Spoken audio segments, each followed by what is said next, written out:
मित्रों नमस्कार। आज की कहानी भी एक बड़ी ही ज्वलंत सामाजिक समस्या के बारे में है। आशा है आप उसको पसंद भी करेंगे और उस पर अपने विचार भी रखेंगे और इसको लाइक भी, शेयर भी और सब्सक्राइब भी करेंगे। ये कहानी है एक ऐसे परिवार के बारे में जिसमें एक बूढ़ी माँ थी, एक उसकी बेटी थी, पिता उसका स्वर्गवास हो गया था। गरीब परिवार था। माँ अक्सर बीमार रहती थी। लड़की को ही बेचारी नौकरी कहीं मिली नहीं तो झाड़ू पोछे का काम एक घर में करती थी। एक दिन उसने माँ की देखभाल के लिए एक दिन की छुट्टी ले ली। तो जिस परिवार में वो काम करती थी उस परिवार की मालकिन बड़ी कर्कश थी। उसने तुरंत उसको कहा, अब तुम अपनी माँ की देखभाल करो, कल से आने की ज़रूरत नहीं है। निकाल दिया। अब उनके सामने रोजी रोटी की समस्या खड़ी हो गई। जब आदमी तकलीफ में होता है तो कौन मदद करता है। खैर, जब एक दिन बहुत परेशान थी लड़की तो वो एक स्टोर में गई और वहाँ से उसने कोशिश की कि एक ब्रेड चुरा ली। मालिक था, उसने उसको देख लिया और उसको पकड़ के पुलिस के हवाले कर दिया। कोर्ट में वो केस आया। जज उन्होंने पूछा, आपके ऊपर ये आरोप है कि आपने इनकी दुकान में चोरी की।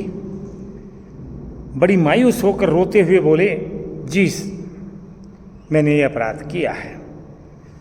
जज को बड़ी हैरानगी हुई स्वीकारोक्ति पर। उसने कहा, जानते बूझते हुए भी तुमने ये अपराध क्यों किया? बोले, मुझे इसकी आवश्यकता थी बहुत ज़्यादा। तो बोले, पैसे दे के लेने चाहिए थे। बोले, साहब पैसे हमारे पास कहाँ से आए? हमारे पास तो 4 दिन से हम माँ बेटी भूखी थी। उन्होंने उस सामाजिक समस्या को बड़ी गहराई से समझा और अपना फैसला सुनाना शुरू किया। बोले, निश्चय ही भोजन के लिए भी अगर चोरी करनी पड़े समाज के लिए शर्मनाक बात है। उन्होंने फैसला दिया कि ये जो दुकानदार है जिसने पीट कर इस बच्ची को पुलिस में दिया, उसके ऊपर अर्थदंड लगाया जाता है। इस बच्ची को जेल नहीं भेजा जाएगा। इस बच्ची की मदद के लिए दुकानदार को आदेशित किया जाता है कि ये इसको अपने स्टोर में अगर ऐसा संभव है कि नौकरी पर रख सके तो इसको नौकरी पर रखे, अन्यथा इसके खाते में कोर्ट में 40,000 रुपया जमा कराए। और जो वकील उस दुकानदार का मुकदमा लड़ रहा था उसको भी कहा, आपके ऊपर भी 1,000 रुपया फाइन लगाया जाता है। आपने एक सामाजिक समस्या को जानते बूझते हुए उसकी गंभीरता को न समझकर मुकदमा हाथ में लिया और बोला, मैं भी इसका दंड का भागी हूँ कि मेरी अदालत में इस तरीके का जो है मुकदमा आया और मैंने उसको सुना, मेरे मन को ग्लानि हुई, मैं भी अपने आप पर दंड लगाता हूँ। और उन्होंने कहा, 1,000 रुपया मैं यहाँ अपनी मेज पर रखा हूँ इस बच्ची के लिए। अन्य अधिवक्ताओं से भी मेरा आग्रह है कि जो भी सामर्थ्य के अनुसार इसकी सहायता कर सकते हूँ। तो सब लोगों ने जो भी जिसकी सामर्थ्य थी उसको सहायता दी। इस सब चीज़ को देख के बच्ची को भी एक आशा की किरण दिखाई पड़ी। उसने कहा, साहब मेरी माँ के लिए तत्काल इलाज की आवश्यकता है। उस दुकानदार को आदेशित किया कोर्ट ने कि इसकी माँ के इलाज की तुरंत व्यवस्था ये दुकानदार करेगा, यही पनिशमेंट है इसका।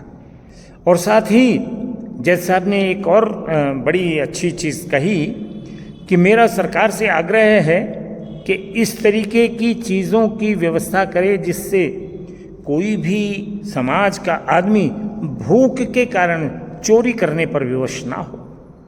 गरीबों के लिए इलाज की उचित व्यवस्था भी करें। और सामान्य नागरिकों से भी मेरा अनुरोध है कि अपने अपने गांव में, अपने अपने शहर में थोड़ा थोड़ा कंट्रीब्यूशन करके ऐसी व्यवस्था करें कि कोई भी आदमी वहां आकर निःशुल्क भोजन कर सके, ताकि किसी को भी भोजन के अभाव में चोरी पर विवश ना होना पड़े। बहुत अनुकरणीय फैसला था, इसकी सराहना की जानी चाहिए। और साथ ही ये भी देखना चाहिए कि आपके अड़ोस में, पड़ोस में, आस में, पास में जो भी इस तरीके का व्यक्ति हो, अपनी सामर्थ्य के अनुसार आप भी उसको मदद करें। यही इस कहानी का एक कंक्लूजन है, एक सार है, एक सीख है। आशा है मेरी बात से आप सहमत होंगे। इस चैनल को सब्सक्राइब करते हुए इसको शेयर भी करेंगे। मित्रों, यदि चैनल पर पहली बार हैं तो इस चैनल को सब्सक्राइब ज़रूर करें।